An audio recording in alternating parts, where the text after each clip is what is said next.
Okay, Forex Noipy here, mga Kanoipy, another trading day. So, I work as a trader, by the way, for everybody's information. So, ngayon, magtitingin lang tayo ng mga setups kasi kakatapos lang ng mga big news nito mga nakaraang araw. So, medyo tahimik tayo kasi syempre kailangan natin tingnan kung saan gagalaw yung market. Speaking of kung saan gagalaw yung market, itong mga tool na to, it's called the A1 Edge Finder Pro. Ito ang tool na ginagamit ko para malaman ko kung ano ba ang bias ng isang currency pair. Hindi lang yun, maraming use tong tool na to. May gold scanner, may indices scanner, major currency pair. So dito, itong watchlist na to, ito yung general overview. Makikita natin yung AUD USD, very bearish. Ibig sabihin yan, sobrang bagsak ng currency ng AUD. Na sosold lang siya ng USD. No? So, pwede natin tingnan to sa charts natin. No? Tingnan natin. Currently, meron ako naka-trade sa EUR USD. Naka-sell ako dito. Pero tingnan natin yung AUD USD. Nasa 1-hour chart tayo. Let's zoom out sa daily chart. So, eto, kitang-kita nga sa sabi sa Hedge Finder na talagang bagsak ang ekonomiya ng AUD. Dito pa lang, makikita natin, it's a huge downtrend. Yan. Okay. Yan, downtrend na yan. Okay. So, hanap tayo ng setup dito kung may makikita tayo, no? So, balik lang ulit ako sa 4 hours. Gusto ko lang makita kung meron bang action na nangyari dito. So, ganito yung nangyari. Ito yata yung news. Yan, random news yan. So, mukhang merong nangyaring setup or may nangyaring breakout dito sa part na to. Sinubukan ng price umangat pero mukhang bumagsak ulit kanina. So, etong kulay pulang linya na to, mga Kanoipy, ito ay isang indicator na ginagamit ko.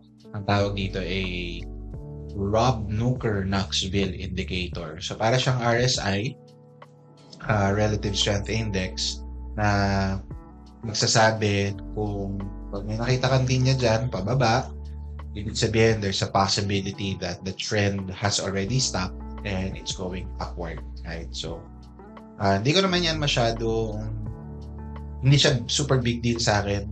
Para lang siyang, puwing sa mata pag makikita ko. It gives me a reminder.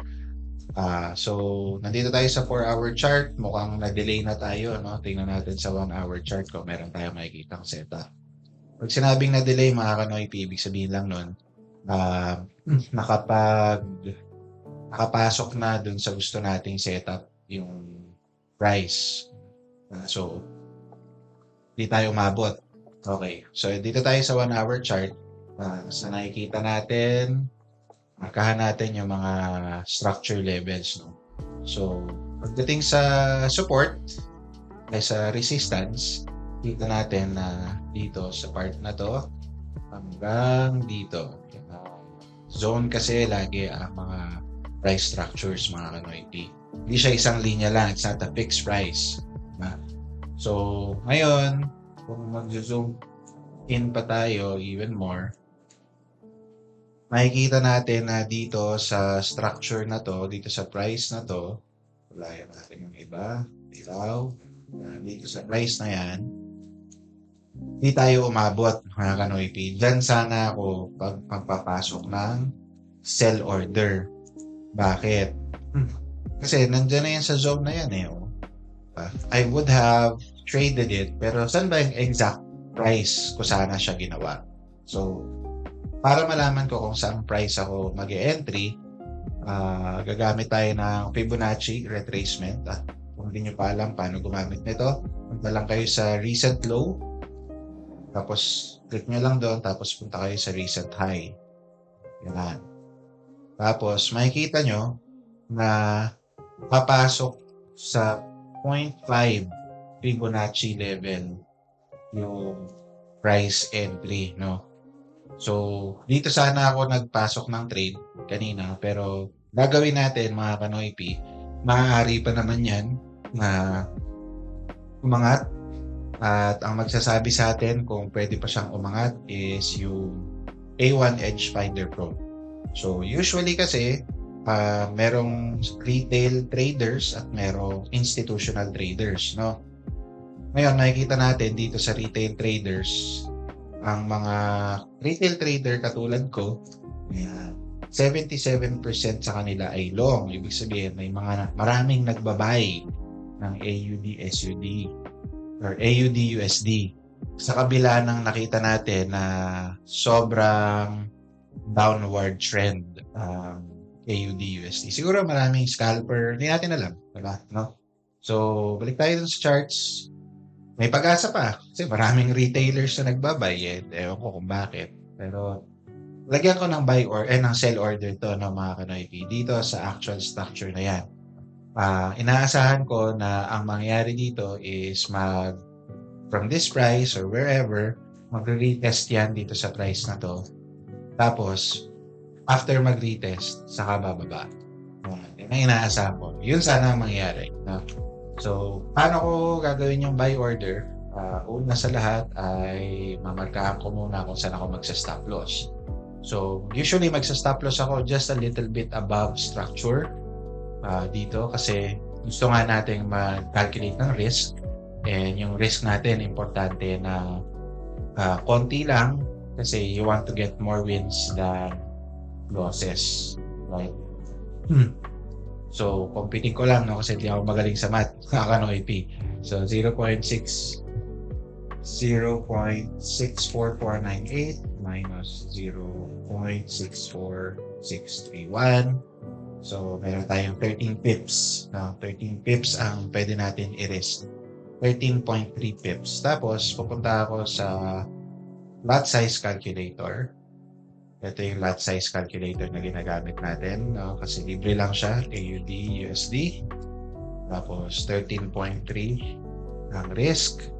Account balance. At ang risk ko, mga Kanoypi, is only 1.5%. Pwede ko pa siyang ibaba to 1%.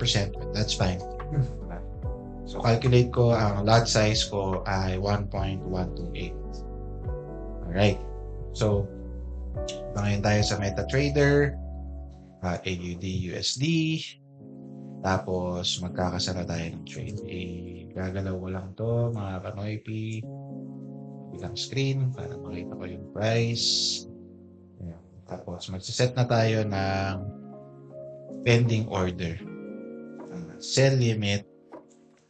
According to our lot size calculator, our risk could be 1.112. So 1.112 at sa price magsasell tayo sa 0.64498 at ang stop loss natin ay 0.64631. Base ko na. Good. So makikita nyo na pag hinover ko yung mouse, $148.96 ang pwede kong i-risk at ina-expect ko na magpa-profit ako dito sa structure na to, sa price na to. So medyo malaki yan, hopefully, pero okay lang naman kung hindi. Ito naman yung existing trade ko sa EUR USD, currently at profit of $83. And by the way, mga Kanoypi, ito kasing tool na to na ginagamit ko, A1 Edge Finder Pro. Kakakuha ko lang dito. I purchased this tool and because I purchased the tool, syempre, gusto ko i-testing muna, di ba? Using the information I'm getting here, so gusto ko muna siyang i-testing. So ngayon, nasa demo account ako kasi nga, gusto muna nating i-testing yung mga bagay-bagay bago tayo sumabak sa real money trading. Nagamit ko yung XM and currently ito yung history ko dito sa tool na to. Kaka-loss ko lang ng 3 sunod-sunod but I got profits as well. Overall, yan, okay. So, kaya, okay lang. I still treat this as my own money.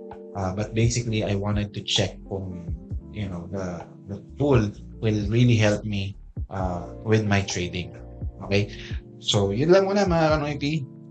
Tingnan natin, abangan natin kung anong mangyayari sa trade na kinasa ko. And till my next video mga Kanoypi, bye for now.